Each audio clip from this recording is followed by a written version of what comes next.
Hello friends. अगर आप resale flat खरीदने का प्लान कर रहे हैं तो कुछ इंपॉर्टेंट डॉक्यूमेंट्स हैं जिसका वेरिफिकेशन आपको कर लेना है।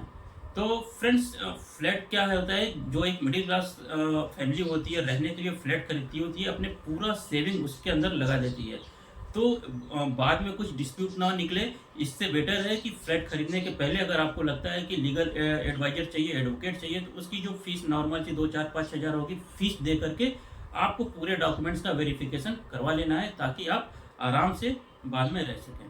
तो फ्रेंड्स, वीडियो शुरू करने के पहले आपसे रिक्वेस्ट करूंगा कि चैनल को सब्सक्राइब जरूर कर दीजिए ताकि आपको हमारे आने वाले नेक्स्ट इन्फॉर्मेटिव वीडियो के नोटिफिकेशन मिलते रहें।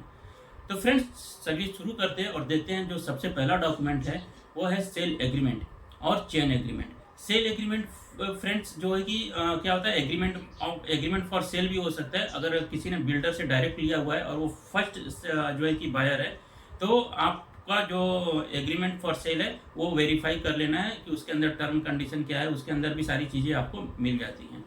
और चेन एग्रीमेंट, अगर आपका जो फ्लैट खरीदने जा रहे हैं अगर वो 2 3 4 बार सेल हुआ है, सपोज करो अगर 4 बार सेल हुआ है, तो 4 सेल एग्रीमेंट या 4 सेल डीड आपके पास होना चाहिए।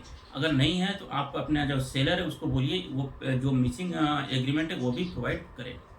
तो फ्रेंड्स, ये हो गया chain agreement and sale agreement. अभी आता है बिल्डिंग अप्रूवल प्लान। तो ये जो आपके बिल्डिंग जिसमें आप फ्लैट खरीदने जा रहे हैं वो as per the government rule के हिसाब से बिल्डर ने जो अप्रूवल लिया हुआ है उसके हिसाब से बना है कि नहीं, वो एक बिल्डिंग अप्रूवल प्लान भी आपको अपने सेलर से मांगना है। फिर देखना है पोजेसन लेटर। पोजेसन लेटर तभी बिल्डर फ्लैट ओनर को देता है जब भी बिल्डर और जो फ्लैट ओनर है उसके बीच में कुछ डिस्प्यूट नहीं होता है और सारे पेमेंट क्लियर होते हैं।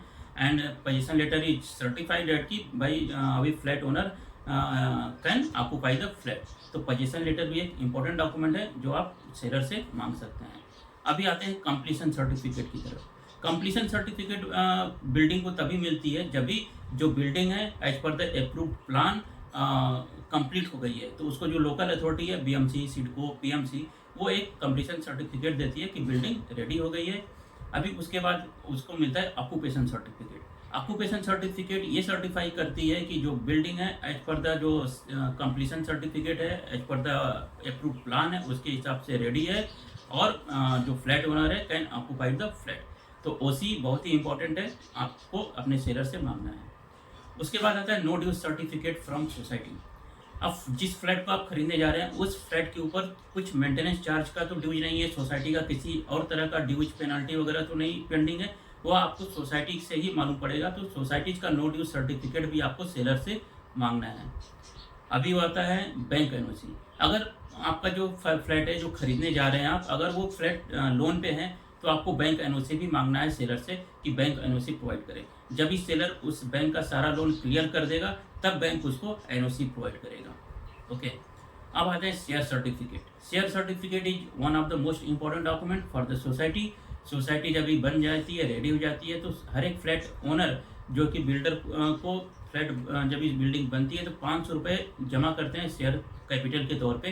तो उसका एक समझ लीजिए रिसीट बोल सकते हैं कि वो 500 रुपये की एक शेयर है जो कि हर एक फ्लैट ओनर को सोसाइटी इशू करती है।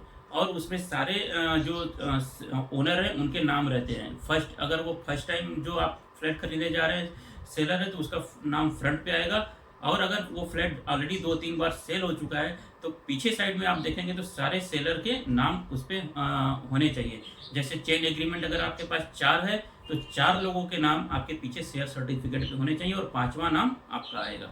तो ये हो गया शेयर सर्टिफिकेट जो कि सोसाइटी को की तरफ से मिलता है। और आप एक सोसाइटी में जो आपका लैंड है, जो आपका फ्लैट है, उसके आप एक 500 एक शेयर होल्डर है समझ लीजिए, और 10 शेयर आपको मिलते हैं सोसाइटी से। अभी आते हैं यूटिलिटी बिल की तरफ। यूटिलिटी बिल क्या है, जो आपका फ्लैट खरीदने जा रहे हैं उस फ्लैट के ऊपर इलेक्ट्रिसिटी का बिल, वाटर का अगर सेपरेट है तो वाटर का बिल, गैस पाइपलाइन है तो गैस पाइपलाइन का बिल, प्रॉपर्टी टैक्स अगर सेपरेटली आता है उस बिल्डिंग में तो प्रॉपर्टी टैक्स का, ये सारे बिल्स आपको चेक कर लेने हैं। सब जीरो होने चाहिए। अगर कुछ पेंडिंग है तो आप सेलर को बोलिए उसको पे करके आपको क्लियर करके दे। अब आते हैं लास्ट एंड जो कि है कि पार्किंग अलॉटमेंट लेटर। तो फ्रेंड्स, प्रीवियसली 2 4 साल पहले जो कि बिल्डर पार्किंग लेटर अलग से प्रोवाइड करता था। तो आपको एक पार्किंग लेटर भी अगर बिल्डर ने दिया हुआ है, तो आपके वो जो सेलर है, तो आप इंक्वायरी करिए और पार्किंग लेटर भी ले लीजिए अगर आपके फ्लैट से पार्किंग अटैच है तो। अभी की डेट में आपका जो सेल एग्रीमेंट बनता है न्यू बिल्डिंग्स में, उसमें उस एग्रीमेंट में ही लिख किया जाता है अलॉटेड वन पार्किंग, तो उसमें कोई डिस्प्यूट फ्यूचर में नहीं होता है। तो फ्रेंड्स, ये आपके इंपॉर्टेंट डॉक्यूमेंट्स हैं जो आपको रीसेल फ्लैट खरीदने के समय चेक करना है। तो फ्रेंड्स, अगर कुछ क्वेरी है, डाउट्स है, तो कमेंट बॉक्स में लिखिए और वीडियो को ज़्यादा से ज़्यादा लोगों में शेयर करिए, ताकि लोगों जो फ्लैट खरीदने का प्लान कर रहे हैं उनको बीच में इंफॉर्मेशन अवेयरनेस ज़्यादा से ज़्यादा हो।